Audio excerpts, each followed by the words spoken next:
Béni soit le Dieu et Père de notre Seigneur Jésus-Christ, qui nous a bénis de toute bénédiction spirituelle dans les lieux célestes en Christ.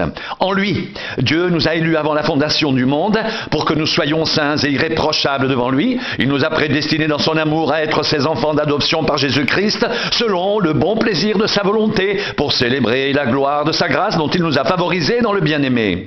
En lui, nous avons la rédemption par son sang, le pardon des péchés, selon la richesse de sa grâce que Dieu a répandue abondamment sur nous, par toute espèce de sagesse et d'intelligence.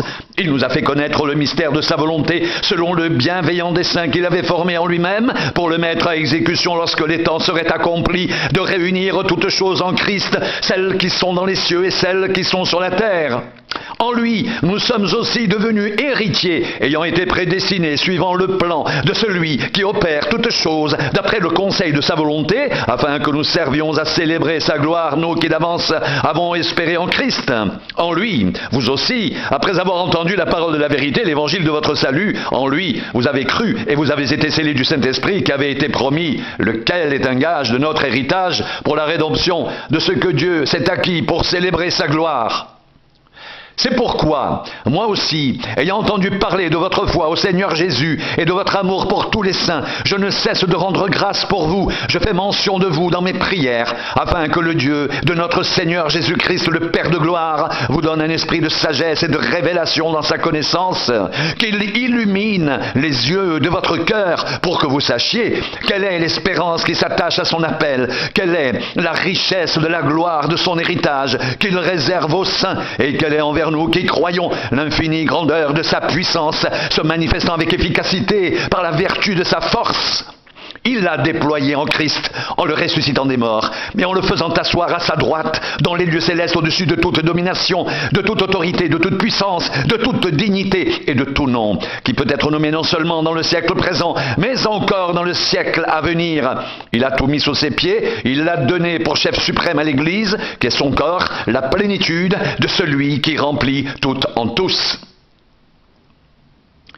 Vous étiez morts par vos offenses et par vos péchés dans lesquels vous marchiez autrefois, selon le train de ce monde, selon le prince de la puissance de l'air, de l'esprit, qui agit maintenant dans les fils de la rébellion. Nous tous aussi, nous étions de leur nombre, et nous vivions autrefois selon les convoitises de notre chair, accomplissant les volontés de la chair et de nos pensées. Et nous étions par nature des enfants de colère comme les autres. Mais Dieu, qui est riche en miséricorde, à cause du grand amour dont il nous a aimés, nous qui étions morts par nos offenses, nous a rendus vivants avec Christ.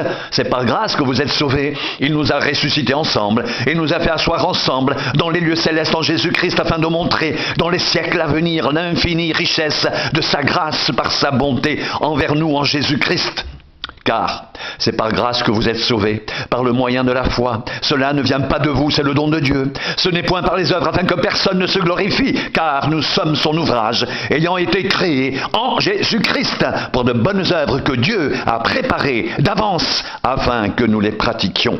C'est pourquoi, vous autrefois, païens dans la chair, appelés incirconcis par ceux qu'on appelle circoncis et qui le sont à la chair par la main de l'homme, souvenez-vous que vous étiez en ce temps-là sans Christ, privés du droit de cité en Israël, étrangers aux alliances de la promesse, sans espérance et sans Dieu dans le monde. Mais maintenant, en Jésus-Christ, vous qui étiez jadis éloignés, vous avez été rapprochés par le sang de Christ, car il est notre paix. Lui qui des deux n'en a fait qu'un, et qui a renversé le mur de séparation, l'inimitié, ayant anéanti par sa chair la loi des ordonnances dans ses prescriptions.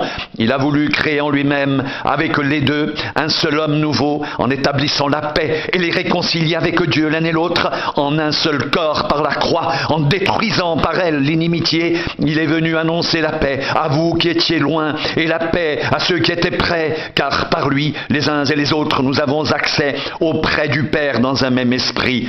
Ainsi donc, vous n'êtes plus des étrangers, ni des gens du dehors, mais vous êtes concitoyens des saints, gens de la maison de Dieu. Vous avez été édifiés sur le fondement des apôtres et des prophètes, Jésus-Christ lui-même étant la pierre angulaire. En lui, tout l'édifice bien coordonné s'élève pour être un temple saint dans le Seigneur. En lui, vous êtes aussi édifiés pour être une habitation de Dieu en esprit. À cause de cela, moi, Paul, le prisonnier de Christ pour vous, païens, si du moins vous avez appris comment je fais part de la grâce de Dieu qui m'a été confiée pour vous.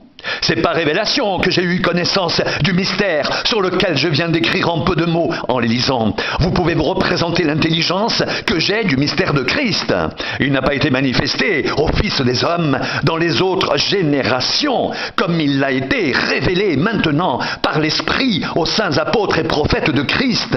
Ce mystère, c'est que les païens sont co-héritiers, forment un même corps et participent à la même promesse en Jésus-Christ par l'Évangile, dont j'ai été fait ministre selon le don de la grâce qui m'a été accordé par l'efficacité de sa puissance. À moi, qui suis le moindre de tous les saints, cette grâce a été accordée d'annoncer aux païens les richesses incompréhensibles de Christ et de mettre en lumière le moyen de faire connaître le mystère caché de toute éternité en Dieu qui a créé toutes choses.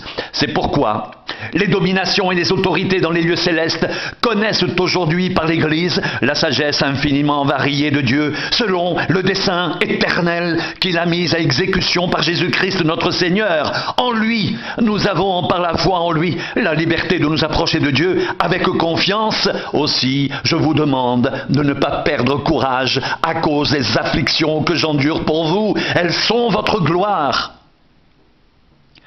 À cause de cela, je fléchis les genoux devant le Père, de qui toute famille dans les cieux et sur la terre tire son nom, afin qu'il vous donne, selon la richesse de sa gloire, d'être puissamment fortifié par son esprit dans l'homme intérieur, en sorte que Christ habite dans vos cœurs par la foi, étant enraciné et fondé dans l'amour, que vous puissiez comprendre avec tous les saints quelle est la largeur, la longueur, la profondeur et la hauteur, et connaître l'amour de Christ, qui surpasse toute connaissance, en sorte que vous soyez remplis jusqu'à toute la plénitude de Dieu. Or, à celui qui peut faire, par la puissance qui agit en nous infiniment, au-delà de tout ce que nous demandons ou pensons, à lui soit la gloire dans l'Église et en Jésus-Christ, dans toutes les générations, au siècle des siècles. Amen.